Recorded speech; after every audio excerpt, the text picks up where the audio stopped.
هذان خصمان اختصموا في ربهم فالذين كفروا قطعت لهم ثياب من نار يصب من فوق رؤوسهم الحميم۔ یہ دو گروہ لڑنے والے جنہوں نے اپنے رب کے بارے میں جھگڑا کیا، تو وہ لوگ جنہوں نے کفر کیا ان کے لیے آگ کے کپڑے کاٹے جا چکے، ان کے سروں کے اوپر سے کھولتا ہوا پانی ڈالا جائے گا۔ حضرات، یہ سورۃ الحج کی آیت نمبر 19 میں نے آپ کے سامنے پڑھی۔ اس میں دو گروہوں کا تذکرہ ہے جن کی لڑائی آپس میں اللہ کے لیے تھی۔ اللہ کے لیے لڑنے والے دو گروہوں کا تذکرہ ہے۔ ھذان خصمان اختصموا فی ربہم، تو ایک گروہ اللہ کی مخالفت میں لڑ رہا تھا اور ایک اللہ کے حق میں لڑ رہا تھا۔ تو اللہ کی طرف سے اللہ کے حق میں الوہیت اور ربوبیت کو دنیا میں قائم کرنے کے لیے تو یہ مسلمانوں کا گروہ، یہ آیت مبارکہ اس کے شان نزول کے حوالے سے مفسرین فرماتے ہیں کہ یہ سب سے پہلا جو اسلام اور کفر کا معرکہ تھا، یہ ان دو گروہوں کا تذکرہ کرنے والی آیت مبارکہ ان کے حق میں یہ نازل ہوئی کہ غزوہ بدر میں مسلمانوں کا جو گروہ تھا وہ اللہ کے لیے لڑنے والا تھا۔ ان کی لڑائی کاہے کی تھی؟ کوئی دنیا کے مال و متاع کے لیے تھی کہ دنیا کے مفاد کے لیے تھی؟ نہیں، اللہ کے لیے لڑ رہے تھے، دین کے لیے لڑ رہے تھے، اسلام کے لیے لڑ رہے تھے۔ اور دوسرا گروہ وہ اسلام کو مٹانے کے لیے آیا تھا، وہ شرک کی دعوت دینے والا تھا، گویا وہ اللہ کی الوہیت کا انکاری تھا، وہ بھی اللہ کے خلاف لڑنے کے لیے، تو گویا دونوں کی جنگ اللہ کے لیے تھی۔ ھذان خصمان اختصموا فی ربہم، تو جو کافر تھے فالذین کفروا قطعت لهم ثیاب من نار یصب من فوق رؤوسہم الحمیم۔ جو کافر ہیں دنیا میں ذلت و رسوائی ان کی جو ہوگی وہ ہوگی، تو آخرت میں بھی ان کے لیے آگ کے کپڑے کاٹے جا چکے۔ قطعت لهم ثیاب من نار، جہنم کے آگ کے کپڑے ان کے لیے کاٹے جا چکے، تیار کیے جا چکے۔ یصب من فوق رؤوسہم الحمیم، ان کے سروں پہ کھولتا ہوا پانی ڈالا جائے گا۔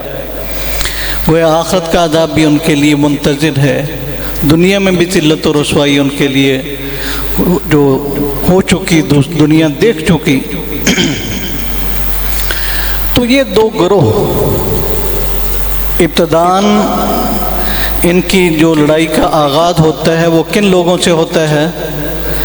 تو مفسرین کہتے ہیں کہ پہلا گروہ جو مسلمانوں کا گروہ تھا ان میں کون ہیں؟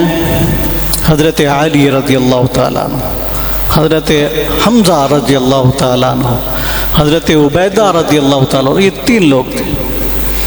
اور کفر کی طرف سے جو نکلے تھے جنہوں نے للکارا تھا، عتبہ تھا، شیبہ تھا۔ تو یہ تین لوگ ان کی طرف سے، عتبہ، شیبہ اور عتبہ کا ہی بیٹا ولید، انہوں نے للکارا کہ ہے کوئی ہمارا مد مقابل تو آئے۔ پہلے انصار سے لوگ نکلے تو انہوں نے کہا یہ ہمارے مقابلے کے نہیں ہیں، ہمارے خاندان کے لوگ آئیں، مکہ کے مہاجر آئیں۔ تو پھر نبی صلی اللہ علیہ وسلم نے حضرت علی، حضرت حمزہ، حضرت عبیدہ ان کو حکم دیا، یہ کھڑے ہوئے اور یہ میدان میں گئے۔ تو پہلے جنگوں کا آغاز کیوں ہوا کرتا تھا؟ مبارزت، پہلے انفرادی طور پہ کوئی لوگ سامنے آتے، للکارتے، ان کا مقابلہ ہوتا، بعد میں اجتماعی لڑائی ہوتی۔ تو اسی اسلوب کو اختیار کرتے ہوئے انہوں نے 3 لوگوں نے نکل کے اپنے مقابلے کے لوگوں کو دعوت دی، تو نبی کریم صلی اللہ علیہ وسلم سے حکم کے، آپ کے حکم پہ یہ 3 لوگ نکلے، تو ان تینوں نے اپنے مد مقابل کو کچل ڈالا، مار ڈالا، جہنم واصل کر دیا۔ هذان خصمان اختصموا في ربهم فالذين كفروا قطعت لهم ثياب من نار يصب من فوق رؤوسهم الحميم۔ تو یہاں اس آیت مبارکہ میں گویا ان کا تذکرہ ہو رہا ہے، تو جن کا تذکرہ ہے گویا وہ بڑی شان والے ہیں۔ تو ان میں بڑی شان والے حضرت علی رضی اللہ تعالیٰ عنہ، یہ داماد رسول بھی ہیں، نبی کریم صلی اللہ علیہ وسلم کے چچا زاد بھائی بھی ہیں، اور بچپن سے آپ کی کفالت میں رہنے والے ہیں، اور بچوں میں سب سے پہلے کلمہ پڑھ کے اسلام میں داخل ہونے والوں میں سے بھی حضرت علی رضی اللہ تعالیٰ عنہ ہیں۔ ان کی کنیت ابو تراب، اور اس کا بھی تذکرہ بڑا عالیشان کہ نبی کریم صلی اللہ علیہ وسلم ایک دن حضرت علی کے گھر گئے، علی موجود نہیں تھے، فاطمہ سے پوچھا رضی اللہ تعالی عنہا، انہوں نے عرض کی یا رسول اللہ، وہ کچھ تلخی ہمارے درمیان ہوئی تھی، ناراضگی کی وجہ سے وہ گھر سے باہر چلے گئے۔ نبی کریم صلی اللہ علیہ وسلم کو ان کو ڈھونڈتے ڈھونڈتے مسجد نبوی میں دیکھا کہ وہ کچے فرش پہ سوئے ہوئے ہیں، ان کے پیٹ سے کپڑا ہٹا ہوا ہے، اور ننگا جسم وہ زمین کو چھو رہا ہے، مٹی کو چھو رہا ہے، اور پیٹ پہ مٹی لگی ہوئی ہے، تو گویا مٹی میں لتھڑے ہوئے ہیں۔ نبی کریم صلی اللہ علیہ وسلم نے بڑے پیار سے، محبت سے کہا، قم یا ابا تراب، او ابو تراب اٹھو اٹھو ابو تراب۔ تو یہ آپ نے مٹی کو آپ کے پیٹ پہ لگے دیکھا نبی کریم صلی اللہ علیہ وسلم نے، تو محبت میں علی رضی اللہ تعالیٰ عنہ کو ابو تراب کہہ دیا۔ تو اس کے بعد یہ نام ان کو اتنا بھلا، اتنا اچھا لگا کہ اسی کو نیت سے معروف ہو گیا ابو تراب۔ علی کون؟ ابو تراب۔ ان کو بڑا اچھا لگتا، کوئی ان کو کہتا تو بڑی خوشی محسوس کرتے۔ اگر کوئی ہم میں سے کسی کو کہنا خاک والا، مٹی والا، تو ہم اس کو یہ خاک والا ہی مانا ہوا نا، تو ان کو اس پہ فخر تھا کہ یہ نام کس نے رکھا ہے؟ پیارے نبی نے رکھا ہے، رسول کریم صلی اللہ علیہ وسلم نے یہ مجھے یہ کنیت دی ہے۔ تو ان کو بڑی خوشی ہوا کرتی، کوئی اس نام سے ان کو پکارتا، ابو تراب۔ یہ حضرت علی رضی اللہ تعالی عنہ غزوہ احد میں بھی ان کی یہ شاندار جو ہے ان کے مارکوں کی وجہ سے اللہ تعالیٰ نے قرآن پاک میں ان کی تعریف کی۔ تو دیگر غزوات میں بھی انہوں نے بڑھ چڑھ کے حصہ لیا۔ صلح حدیبیہ کا معاہدہ بھی لکھنے والے حضرت علی رضی اللہ تعالیٰ عنہ تھے۔ جب کفار کو اعتراض ہوا نا کہ معاہدہ نبی کریم صلی اللہ علیہ وسلم نے جو انہوں نے شرائط کی، آپ نے کہا لکھ دو لکھ دو لکھ دو، لیکن ابتداءً کیا تھا؟ بسم اللہ الرحمن الرحیم، اس پہ یہ لکھوایا۔ تو کہنے لگا یہ کیا ہوا؟ اللہ کو تو ہم مانتے ہیں، الرحمن الرحیم ہم نہیں مانتے، یہ مٹا۔ کفار نے کہا، نبی کریم صلی اللہ علیہ وسلم نے حضرت علی سے کہا کہ چلو اس کو ریز کر دو، بسم اللہ رہنے دو، ٹھیک ہے جی۔ پھر من محمد رسول اللہ صلی اللہ علیہ وسلم کہ یہ معاہدہ کفار اور نبی کریم صلی اللہ علیہ وسلم کے درمیان یہ طے کیا جا رہا ہے، محمد رسول اللہ صلی اللہ علیہ وسلم یہ لکھا ہوا تھا۔ تو پھر وہ چونک اٹھے، کفار نے کہا یہ کیا ہے؟ ہم نہیں مانتے، محمد بن عبداللہ لکھو۔ رسول اللہ اگر مان لیا تو پھر تو ہماری لڑائی ختم ہے، ہم آپ کو رسول اللہ نہیں مانتے، محمد بن عبداللہ لکھو۔ تو نبی کریم صلی اللہ علیہ وسلم نے حضرت علی سے کہا بھی علی مٹا دے، محمد بن عبداللہ لکھ دے، رسول اللہ کو ختم کر کے محمد بن عبداللہ لکھ دو۔ کہا یا رسول اللہ یہ مجھ سے نہ کروائیں، مجھ سے یہ کام نہیں ہوگا۔ علی رضی اللہ تعالیٰ عنہ نبی کریم صلی اللہ علیہ وسلم سے عرض کرنے لگے، یا رسول اللہ مجھ سے یہ نہیں ہوگا، اب مجھ سے یہ کام نہ کروائیں کہ میں اپنے ہاتھ سے رسول اللہ کو ریز کروں، مٹاؤں، اس پہ کانٹا پھیروں۔ نبی کریم صلی اللہ علیہ وسلم فرمایا اچھا چل مجھے بتا کہاں لکھا ہے۔ نبی کون تھے؟ امی تھے، جن کو لکھنا پڑھنا نہیں آتا تھا، لیکن لکھاتے بھی تھے، پڑھاتے بھی تھے۔ اللہ اکبر، یہ بھی معجزہ ہے۔ تو نبی کریم صلی اللہ علیہ وسلم پوچھتے ہیں بتلاؤ کہاں لکھا ہے، انگلی رکھتے ہیں یہ ہے، آپ اپنے ہاتھ دست مبارک سے اس کو ریز کرتے ہیں، مٹاتے ہیں اور کہتے ہیں ٹھیک ہے لکھ دو بھائی محمد بن عبداللہ لکھ دو۔ تو گویا حضرت علی رضی اللہ تعالیٰ عنہ فتح مکہ میں ساتھ ہیں، تمام غزوات میں ساتھ ہیں، اور ایک اور غزوے میں ان کی یادگار، ان کی مارکہ آرائی غزوہ خیبر، جو تاریخ میں سنہری حرفوں سے لکھی جائے گی اور لکھی جاتی رہے گی، لکھی گئی ہے اور لکھی جاتی رہے گی۔ اس میں کیا تھا کہ مارکہ غزوہ خیبر جو ہے نا، خیبر کے قلعے کے یہ کئی قلعے تھے چھوٹے چھوٹے یہودیوں کے، اور یہاں سے سازشیں ہوتی تھیں مسلمانوں کے خلاف، نبی کریم صلی اللہ علیہ وسلم کے خلاف۔ معاہدہ تو تھا ان کا آپس میں مسلمانوں کے ساتھ مل کے چلنے کا، لیکن یہ خلاف ورزی کرتے تھے اور یہ کفار کا ساتھ دیتے تھے، مسلمانوں کی مخالفت میں یہ کفار کے یار و مددگار بنتے تھے۔ تو جب ان کے خلاف نبی کریم صلی اللہ علیہ وسلم کو اللہ کی طرف سے حکم ہوا تو آپ نے مارکہ کا آغاز کیا، اعلان کیا، صحابہ کو لے کے نکلے، محاصرہ ہوا اور محاصرہ طویل تر ہوتا چلا گیا۔ تو پھر نبی کریم صلی اللہ علیہ وسلم نے اعلان کیا لَأُعْطِيَنَّ هَذِهِ الرَّأْيَةَ غَدًا رَجُلًا يَفْتَحِ اللَّهُ عَلَى يَدَيْهِ يُحِبُّ اللَّهَ وَرَسُولَهُ وَيُحِبُّ اللَّهُ وَرَسُولُهُ۔ صحیح بخاری کی یہ روایت ہے، نبی کریم صلی اللہ علیہ وسلم نے فرمایا کل میں ضرور ایک ایسے آدمی کو یہ جھنڈا دوں گا کہ اللہ اس کے ہاتھوں سے فتح عطا فرمائیں گے، اور وہ آدمی ہے اللہ اس کے رسول اس سے محبت کرتے ہیں، اور وہ اللہ اس کے رسول سے محبت کرتا ہے۔ یحب اللہ ورسولہ، وہ اللہ سے محبت کرتا ہے، اس کے رسول سے محبت کرتا ہے، اور وَيُحِبُّهُ اللَّهُ وَرَسُولُهُ، اللہ اس کے رسول اس سے محبت کرتے ہیں۔ ایسے آدمی کو میں جھنڈا دوں گا، نام نہیں لیا، صرف یہ کہا۔ صحابہ کو بڑا رشک ہوا یہ، اور بڑے چوکنے ہوئے کہ یہ کون شخص ہوگا، یہ کون خوش نصیب ہوگا جس کو کل جھنڈا ملے گا، اور آپ نے پیش گوئی بھی فرما دی اللہ اس کے ہاتھوں سے فتح عطا فرمائیں گے، اور اس کے لیے یہ بھی اتنی عظیم خوشخبری پیارے نبی نے دے دی کہ وہ اللہ اس کے رسول سے محبت کرتا ہے اور اللہ اس کے رسول اس سے محبت کرتے ہیں۔ کون ہے وہ خوش نصیب؟ صحابہ بڑے منتظر رہے، صبح ہوئی، پیارے نبی صلی اللہ علیہ وسلم او علی کہاں ہے؟ بتلایا گیا علی تو اپنے خیمے میں، اس کی آنکھیں بڑی خراب ہیں، بند ہیں، ان کو دکھائی نہیں دے رہا،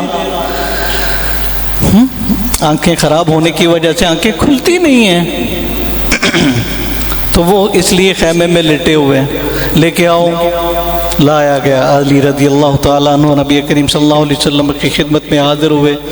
اپنا نبی کریم صلی اللہ علیہ وسلم نے اپنا لعاب مبارک، لعاب دہن، تھوک، وہ آپ نے اپنے دست مبارک اپنے ہاتھ سے انگلی پہ لگا کے اس کے آنکھوں پہ لگا دی۔ حضرت علی رضی اللہ تعالیٰ عنہ کی آنکھوں پہ اپنی تھوک لگائی، لعاب مبارک، لعاب دہن لگایا، تو اس کا لگنا تھا ان کی آنکھیں یوں ہوگی جیسے کچھ ہوا ہی نہیں، پہلے سے بھی بہتر ہوگی، پل بھر میں ان کی آنکھیں درست ہو گئی حضرت علی رضی اللہ تعالیٰ عنہ، اور اس کے بعد کبھی آنکھوں کی تکلیف بھی نہ ہوئی۔ اور علی رضی اللہ تعالیٰ عنہ کو آپ نے جھنڈا تھمایا تو صحابہ سارے رشک کر رہے تھے کہ کیسے خوش نصیب ہیں کہ جن کے لیے پیارے نبی نے پہلے ہی خوشخبری سنا دی کہ ایسے آدمی کو میں جھنڈا تھماؤں گا جس کے ہاتھوں اللہ فتح دیں گے، اور وہ اللہ اس کے رسول سے محبت کرتا ہے، اللہ اس کے رسول اس سے محبت کرتے ہیں، تو کیا خوش نصیب ہیں علی رضی اللہ تعالیٰ عنہ. ان کو جھنڈا تھمایا گیا اور پھر علی نے حق ادا کر دیا.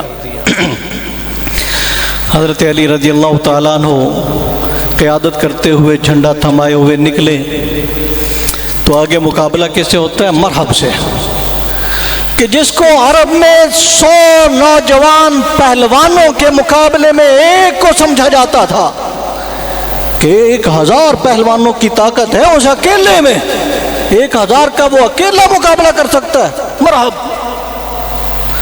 اور وہ للکارتا ہوا نکلتا ہے اور اس نے اشعار کہے، قد علمت خیبر انی مرحب شاکی الصلاحی بطل مجرب اذا الحروب اقبلت تلہب. کہ پورا خیبر جانتا ہے، دنیا جانتی ہے میں مرحب ہوں. گویا یوں فخر اور تکبر کرتے ہوئے کہتا ہے، للکارتا ہے، دنیا جانتی ہے میں مرحب ہوں، خیبر جانتا ہے میں مرحب ہوں، اور میں تو ہتھیاروں سے محبت کرنے والا اور تجربہ کار لڑاکو جنگجو ہوں. اور پھر کہتے ہیں اذا الحروب اقبلت تلہب، جب جنگیں شعلہ مارتی ہیں تو یہ میں جھپڑ پڑتا ہوں.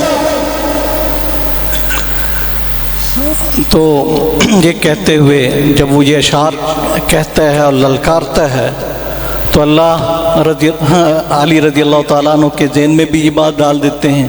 علی اس کا جواب دیتے ہیں اور وہ بھی اشعار کی صورت میں، انا الذی سمتنی امی حیدرا، میں وہ ہوں کہ میری ماں نے میرا نام حیدر رکھا ہے، کلیس غابات کریہ المنظرا، جنگل کے خون خار شیر کی طرح جو بہت ہی کریہ المنظر، روبدار، غضبناک، لوگوں کو ڈرانے والی شکل رکھنے والا ایسا ہوں. اوفیہم بالسائی کیل السندرا، اینٹ کا جواب پتھر سے دینے والا ہوں، ایک ٹوپے کے جواب میں بڑے پیمانہ جو ہے میں لوٹانے والا ہوں. تو یہ کہتے ہوئے علی رضی اللہ تعالیٰ عنہ مقابلے میں نکلتے ہیں. وہ وار کرتا ہے، علی رضی اللہ تعالیٰ عنہ اپنے آپ کو بچا کے اس پہ تلوار کا وار کرتے ہیں، اس کو 2 ٹکڑے کر کے رکھ دیتے ہیں. اور پھر وہ خیبر کا دروازہ بڑا مضبوط جس کو سمجھا جاتا تھا، حضرت علی رضی اللہ تعالیٰ عنہ کو توڑ کے پورا لشکر اندر جا کے فتح حاصل کرتا ہے اور خیبر فتح ہوتا ہے. اور نبی کریم صلی اللہ علیہ وسلم کی پیشگوئی سچ ثابت ہوتی ہے کہ کل ایسے شخص کو میں جھنڈا دوں گا جس کے ہاتھوں اللہ فتح عطا فرمائیں گے. تو یہ حضرت علی رضی اللہ تعالیٰ، انہی کے بارے میں آج کل یہ موضوع میں نے اس لیے اختیار کیا. آج کیا 20 ذی الحجہ ہے، کل 19 تھی، پرسوں 18 تھی. 18 ذی الحجہ یہ حضرت عثمان رضی اللہ تعالیٰ عنہ کی شہادت کا دن ہے. حضرت عثمان رضی اللہ تعالیٰ عنہ کی شہادت کا دن ہے. تو وہ لوگ جو بغض صحابہ رکھنے والے ہیں، جو صحابہ پہ سب و شتم کرنے والے ہیں، جو صحابہ کو گالیاں بکنے والے ہیں، انہوں نے دین کا حلیہ اور بگاڑ کے رکھ دیا ہوا ہے. کچھ دن پہلے میں بھی کہیں نکلا ہوا تھا دورے میں، تو میں نے دیکھا کچھ ایسے علاقے ہیں وہاں باقاعدہ بینر لگے ہوئے، عید عید عید عید، پرسوں عید غدیر عید غدیر عید غدیر. اور پھر میں نے جائزہ لیا، پوچھا دائیں بائیں، تو پتہ چلا کہ یہ لوگ عید الاضحیٰ نہیں مناتے، ان کی آج عید ہے. عید الاضحیٰ پہ قربانی بھی نہیں کرتے، یہ آج قربانی کریں گے. یہ پاکستان کی میں بات کر رہا ہوں، آپ یہ قبائلی علاقوں میں چلے جائیں اور یہ آپ پہاڑی علاقوں میں چلے جائیں، یہ بہت سارے علاقوں میں وہ عید الاضحیٰ نہیں مناتے، عید الاضحیٰ پہ قربانی نہیں کرتے. یہ حقائق ہیں، یہ پاکستان میں ہیں، اور یہاں بھی اس چیز کو رائج کرنے کی کوششیں یہاں بھی ہو رہی ہیں. اور عید غدیر اس دن کو مناتے ہیں، اصل پیچھے خوشی اس بات کی ہے حضرت عثمان کی شہادت کی، اور اس خوشی کو وہ بظاہر یوں نام لے کے اگر عثمان کی شہادت پہ خوشی منائیں تو پھر تو سامنے آ جائیں گے نا، تو اس کو چھپانے کے لیے انہوں نے عید غدیر کا نام دیا۔ وہ کیا ہوتی ہے؟ وہ کس نے دی ہے؟ شریعت کون لے کے آیا تھا؟ شریعت کی تکمیل کب کی ہو چکی؟ الیوم اکملت لکم دینکم واتممت علیکم نعمتی ورضیت لکم الاسلام دینا، دین تو مکمل ہو چکا۔ اور وہ کیا ہے کہ نبی کریم صلی اللہ علیہ وسلم جب حجۃ الوداع سے واپسی پہ غدیر خم، یہ ایک جگہ کا نام ہے، وہاں پہنچے تو نبی کریم صلی اللہ علیہ وسلم نے ایک خطبہ ارشاد فرمایا، اور اس خطبے کی ضرورت پیش آئی اس لیے کہ نبی کریم صلی اللہ علیہ وسلم نے حضرت علی رضی اللہ تعالیٰ عنہ کو کسی لشکر کا قائد بنا کے کوئی ان کو ذمہ داری سونپی تھی، وہ اپنی ذمہ داری کو نبھانے کے لیے جو آپ نے ان کو سونپی تھی، جب وہ واپس پلٹے تو علی رضی اللہ تعالیٰ عنہ نے کوئی شکایت کی اپنے ساتھیوں کی کہ انہوں نے میری صحیح معنوں میں پیروی نہیں کی، میری بات کی مخالفت کرتے رہے، کوئی اس طرح کا شکوہ تھا۔ تو نبی کریم صلی اللہ علیہ وسلم نے اس وقت خطبہ دیا، اس میں اور بھی باتیں تھیں، اس میں یہ بھی تھا من کنت مولاہ فعلی مولاہ، من کنت مولاہ فعلی مولاہ، جس کا میں مولا ہوں اس کا علی مولا ہے۔ اب مولا کیا ہوتا ہے حضرات؟ اس بارے میں بھی معاشرے میں بڑی عجیب و غریب باتیں پھیلائی ہوئی ہیں۔ اب مولا کے عربی میں 25 کے قریب اس کے معنی پائے جاتے ہیں، 25 معنوں میں اس کو استعمال کیا جاتا ہے۔ اب کچھ میں آپ کے سامنے رکھتا ہوں اس کو۔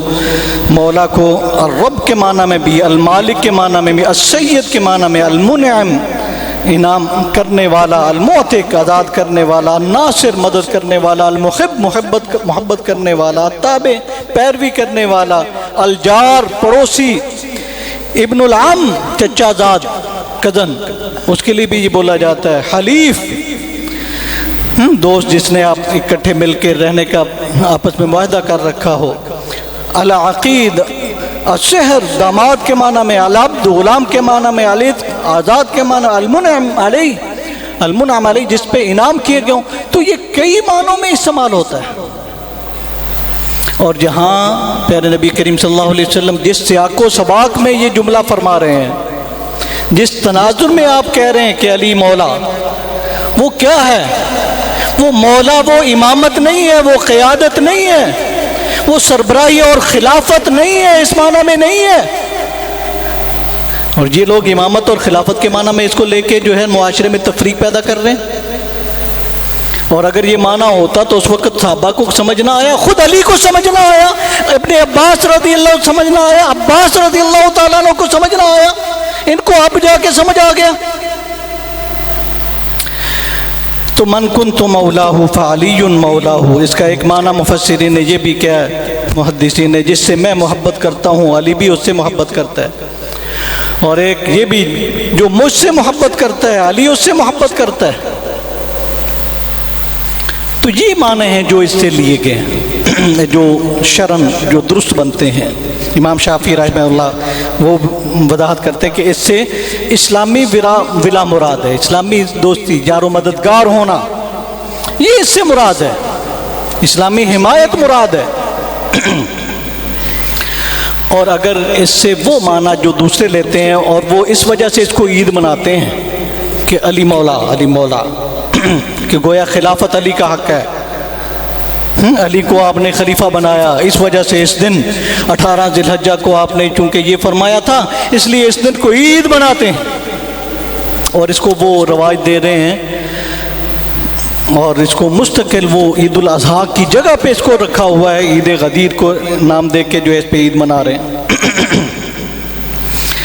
تو حضرات اسے امامت پہ خلافت پہ محمول نہیں کیا جا سکتا، اگر اس معنی میں لیں، پہلی بات تو یہ بھی آپ یاد رکھیں کہ یہ کوئی حدیث مبارکہ من کنت مولاہ فعلی مولاہ کسی صحیح حدیث میں کی کتابوں میں نہیں ہے، بلکہ اس کی سند میں بہت سے ائمہ محدثین نے اختلاف کیا ہے اس کی صحت کے حوالے سے۔ علامہ البانی رحمہ اللہ نے اس کو صحیح قرار دیا ہے، اس کو صحیح مان لیں، ٹھیک ہے مان لیں، صحیح ہے، لیکن اس معنی میں مانیں جس معنی میں آپ نے فرمایا ہے۔ اور اس میں اگر امامت اور خلافت کا معنی مانا جائے تو پھر یہ بات سمجھنے کی ضرورت ہے کہ آپ خبر دے رہے ہیں کہ آپ حکم دے رہے ہیں۔ پیارے نبی نے یہاں خبر دی ہے امامت کی، خلافت کی، کہ میرے بعد علی خلیفہ ہوں گے، امام ہوں گے، یا پھر آپ حکم دے رہے ہیں کہ میرے بعد علی کو خلیفہ بنانا، حاکم بنانا؟ دو ہی احتمال ہو سکتے ہیں نا، یا آپ خبر دے رہے ہیں یا آپ حکم دے رہے ہیں۔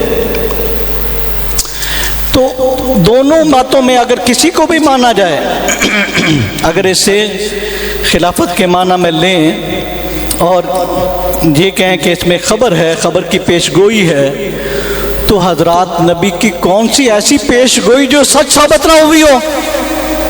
نبی کوئی بات کہیں، یہ بھی میں نے آپ کے سامنے رکھی نا، نبی نے پیش گوئی دی کہ علی کے ہاتھوں اللہ فتح دیں گے، تو ہوئی۔ جتنی بھی پیش گوئیاں آپ نے جو پیش گوئی کی وہ سچ ثابت ہوئی۔ اگر یہ پیش گوئی تھی کہ میرے بعد علی خلیفہ ہوں گے تو کیوں نہیں ہوئے؟ آپ کے گویا پھر آپ نے جھوٹ بولا یا آپ کی پیش گوئی جھوٹی ہوئی؟ ممکن ہے؟ ایسا ممکن ہی نہیں، پیارے نبی کی بات جھوٹا ہونا ممکن ہی نہیں۔ گویا یہ خبر نہ ہوئی تو پھر کیا حکم ہے؟ اگر حکم ہو تو کیا صحابہ کو سمجھ نہ آیا، علی کو سمجھ نہ آیا، عباس کو سمجھ نہ آیا، اہل بیت کو سمجھ نہ آیا، تمہیں بعد میں آ کے سمجھ آ گیا؟ اگر یہ حکم تھا تو پھر سب سے پہلے نبی کریم صلی اللہ علیہ وسلم کی رحلت کے بعد ثقیفہ بنو ساعدہ میں مہاجرین اور انصار کی مجلس شورا بیٹھتی ہے کہ خلیفہ کس کو مقرر کیا جائے، تو کس کا نام آتا ہے؟ ابو بکر رضی اللہ تعالیٰ عنہ کا، اور اس پہ سب کا اتفاق ہوتا ہے۔ اور ابو بکر کے نام سے پہلے وہ ایک کلیہ، اصول، قاعدہ، ضابطہ وہ پیش کیا جاتا ہے، اور وہ کیا؟ وہ نبی کریم صلی اللہ علیہ وسلم کی حدیث مبارکہ کہ امام خلیفہ وہ قریش سے ہوگا۔ تو انصار جو ہے اپنے آپ کو پس پش کر لیتے ہیں اور کہتے ہیں ٹھیک ہے جی قریش سے بناؤ۔ اگر یہ اصول اور ضابطہ صحابہ کو یاد رہ سکتا ہے تو یہ کیسے بھول گیا تھا من کنت مولاہ فعلی مولاہ، کہ علی خلیفہ ہے؟ یہ کوئی پیش کر دیتا، سب ہتھیار پھینک دیتے، ٹھیک ہے بھائی علی کو بناؤ۔ کسی مہاجر میں سے، کسی انصار میں سے کسی نے بھی یہ بات نہیں کی، گویا اس معنی میں یہ تھی ہی نہیں، اس کے متعلق یہ بات تھی ہی نہیں، ہوتی تو کہتے نا۔ گویا صحابہ بھی اس کو مانتے تھے، یہ اس معنی میں نہیں ہے، یہ ولایت اور خلافت کے معنی میں یہ حدیث مبارکہ نہیں ہے۔ اس کو سارے صحابہ سمجھتے تھے اور اس پہ سب کا اتفاق تھا۔ تو علی کا ابو بکر رضی اللہ تعالیٰ عنہ کا انتخاب ہوتا ہے، اس میں تمام مہاجرین، تمام انصار، حضرت علی رضی اللہ تعالیٰ عنہ خود آپ کے ہاتھ پہ بیعت کرتے ہیں، پھر عمر خلیفہ بنتے ہیں ان کے ہاتھ پہ بیعت کرتے ہیں، پھر عثمان خلیفہ بنتے ہیں ان کے ہاتھ پہ بیعت کرتے ہیں، اور یہ سب مشاورت سے اور باہمی صحابہ کے اتفاق سے یہ سب کچھ ہوتا رہا۔ کسی نے اختلاف نہیں کیا کہ ابو بکر کی جگہ پہ علی کو ہونا چاہیے تھا، عمر کی جگہ پہ علی کو ہونا چاہیے تھا، عثمان کی جگہ پہ علی کو ہونا چاہیے تھا، کسی صحابی میں اختلاف نہیں ہوا۔ اور پھر بالاتفاق حضرت علی رضی اللہ تعالیٰ عنہ کو چوتھا خلیفہ مقرر کیا گیا، آپ خلیفہ بنے۔ تو گویا یہ بات یہ دور خلافت میں کبھی کسی صحابی نے، خود علی رضی اللہ تعالیٰ عنہ نے، ابن عباس نے، کسی نے بھی اہل بیت میں سے بھی کسی نے یہ بات نہیں کی من کنت مولاہ فعلی مولاہ، اس کو امامت اور خلافت کے معنی میں کسی نے نہیں لیا۔ اور اس کی دلیل، بہت بڑی دلیل، وہ حضرت ابن عباس، عبداللہ بن عباس رضی اللہ تعالیٰ عنہ سے مروی ایک حدیث مبارکہ ہے کہ مرض الموت میں نبی کریم صلی اللہ علیہ وسلم جب تھے تو علی رضی اللہ تعالیٰ عنہ آپ کی دیکھ بھال کر رہے تھے۔ جب باہر آتے ہیں حجرے سے باہر، سارے صحابہ منتظر سے علی سے پوچھتے ہیں بتلاؤ رسول کریم صلی اللہ علیہ وسلم کی کیا حالت ہے، کیا کیفیت ہے؟ بتلاتے ہیں افاقہ سے ہیں، پہلے سے کچھ آرام سے ہیں۔ حضرت عباس علی رضی اللہ تعالیٰ عنہ کو ایک طرف کر کے کہتے ہیں، علی کیوں نہ ہو ہم نبی کریم صلی اللہ علیہ وسلم کی خدمت میں عرض کرتے ہیں کہ اپنے بعد وصیت کر دیں خلافت کے بارے میں، تاکہ ہمیں پتہ چلے گا اگر ہمارے بارے میں آپ خلافت کی وصیت کرتے ہیں تو ہمیں پتہ چل جائے، یا ہمارے علاوہ کسی اور کے بارے میں وصیت کرتے ہیں تو بھی ہمیں پتہ ہو۔ علی کہا نہیں نہیں، میں نہیں جاؤں گا، یہ بات میں نہیں کروں گا۔ اگر آپ نے ہمیں اس سے منع کر دیا، کسی اور کو حقدار ٹھہرا دیا تو لوگ تو ہمیں نہیں دیں گے، تو پھر فائدہ ہی کوئی نہیں بات کرنے کا۔ تو علی رضی اللہ تعالیٰ عنہ نے منع کر دیا، اور ایک روایت میں بعد میں علی پچھتاتے تھے، کاش میں نے عباس کی بات مانی ہوتی اور میں پوچھ لیتا تو کوئی اشکال نہ رہتا اس بات پہ، بعد میں یہ کہا کرتے تھے۔ اب یہ حدیث میں بالکل صحیح بخاری کی ہے۔ اب اس سے 5 باتیں ہمیں ملتی ہیں جس سے بات بڑی کھل کے واضح ہو جاتی ہے۔ اگر غدیر خم کے خطبہ میں یہ اعلان ہو گیا تھا کہ علی میرے بعد خلیفہ ہوں گے، تو پھر علی یہ کیوں کہہ رہے ہیں؟ علی تو کہہ دیتے عباس کو بھی یہ بات تو ہو چکی ہے، اب کرنے کی ضرورت ہی نہیں، یہ بات تو کرنے کی ضرورت ہی نہیں۔ دوسری بات، اگر عباس کو یاد نہیں تھا، یہی ہو سکتا ہے نا، عباس کو یاد نہیں تھا تو علی کو تو یاد تھا، علی کہہ دیتے ہو بھی یہ بات پہلے ہو چکی ہے۔ گویا یہ بات نہ عباس کے ذہن میں نہ علی کے ذہن میں، اس بات کو اس حوالے سے وہ لیتے ہی نہیں تھے۔ اور تیسری بات، پھر پچھتاوا کیوں کہ کاش میں نے عباس کی بات مانی ہوتی اور پوچھ لیتے، یہ بات بھی ان کو نہیں کہنی چاہیے تھی جب پہلے ہی بات ہو چکی ہوئی ہے اور کنفرم ہے۔ اور چوتھی بات، ابو بکر کی خلافت کے وقت بھی ان کو یاد نہ آیا، عمر کی خلافت میں بھی یاد نہ آیا، عثمان کی خلافت میں بھی یاد نہ آیا، اور پھر کسی اور صحابی کو بھی یاد نہ آیا، کسی اہل بیت میں سے بھی کسی نے اس بات کا تذکرہ نہ کیا۔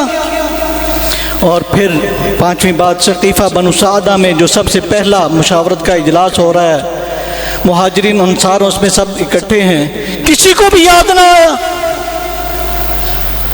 تو اس سے گویا یہ خود اپنے گھر کی دلیل ہے۔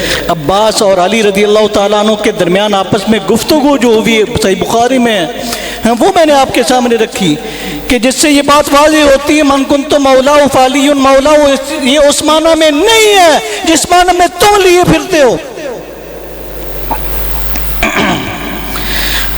تو حضرات، علی رضی اللہ تعالیٰ عنہ سے ایک اور بھی ہمیں دلیل ملتی ہے جو انہوں نے امیر معاویہ کو خط و کتابت کرتے ہوئے ان کو لکھ بھیجا تھا، اور اس میں یہ لکھا تھا، انما الشورى للمہاجرین والانصار، مجلس شورا وہ مہاجرین اور انصار کی مشترکہ ہے، اور ان کی مشترکہ شورا میں جو فیصلہ ہوگا وہی قابل عمل ہوگا۔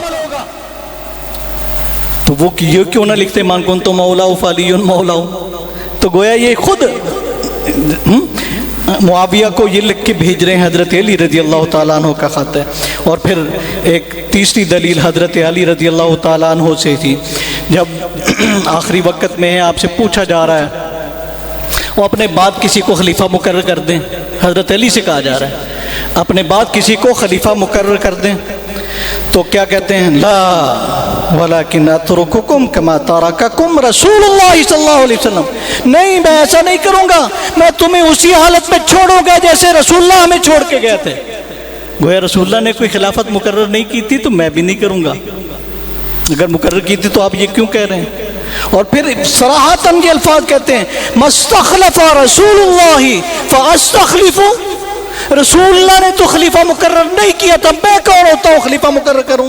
میں بھی خلیفہ مقرر نہیں کروں گا۔ تو حضرات، یہ سارے دلائل سامنے رکھتے ہوئے یہ من گھڑت بات کہ غدیر خم کے خطبے میں پیارے نبی نے علی کی خلافت کا اعلان کیا تھا، یہ جھوٹی بات ہے، یہ صرف اس معنی میں ہے جس کا میں دوست ہوں اس کا علی دوست ہے، جس کا میں ذمہ دار ہوں اس کا علی ذمہ دار ہے، جس سے میں محبت کرتا ہوں اس سے علی محبت کرتا ہے۔ گویا آپ نے ان کو تنبیہ کی تھی تمہیں علی سے محبت کرنا چاہیے تھی، علی کی بات ماننا چاہیے تھی، علی سے اختلاف کیوں کرتے رہے؟ جن کے خلاف حضرت علی نے شکایت کی تھی، آپ نے ان کو یہ تنبیہ کی تھی، من کنت مولاہ فعلی مولاہ۔ تو حضرات اس دن کو عید کے دن پہ منانا یہ بہت بڑی بدعت ہے، دین میں نئی ایجاد ہے۔ پیارے نبی 2 عیدیں دے کے گئے ہیں، عید الفطر ہے، عید الاضحیٰ ہے۔ ابھی انہوں نے ایک ٹولے نے عید غدیر نکال دی، ایک اور ٹولہ اٹھا ہوئی عید میلاد لے کے آ گیا، کوئی اور اٹھتا ہے کوئی اور لے کے آتا ہے، وہ دین کا مذاق بنا لیا تم نے۔ اليوم اکملت لکم دینکم واتممت علیکم نعمتی ورضیت لکم الاسلام دینا۔ ہمیں بھی اس دین پہ خوش ہو جانا چاہیے جس دین کو اللہ ہمارے لیے پسند کر رہے ہیں اور اللہ اس کے لیے خوش ہو رہے ہیں۔ اللہ ہمیں اسی دین پہ خوش رکھے اور وہی طریقہ جو 2 عیدیں پیارے نبی دے کے گئے تھے اس کو منانے والا بنائے۔ یہ تیسری اور چوتھی عیدیں یہ بدعات ہیں، خرافات ہیں، اللہ تعالیٰ ان سے ہمیں محفوظ رکھے۔ وآخر دعوانا ان الحمد للہ رب العالمین۔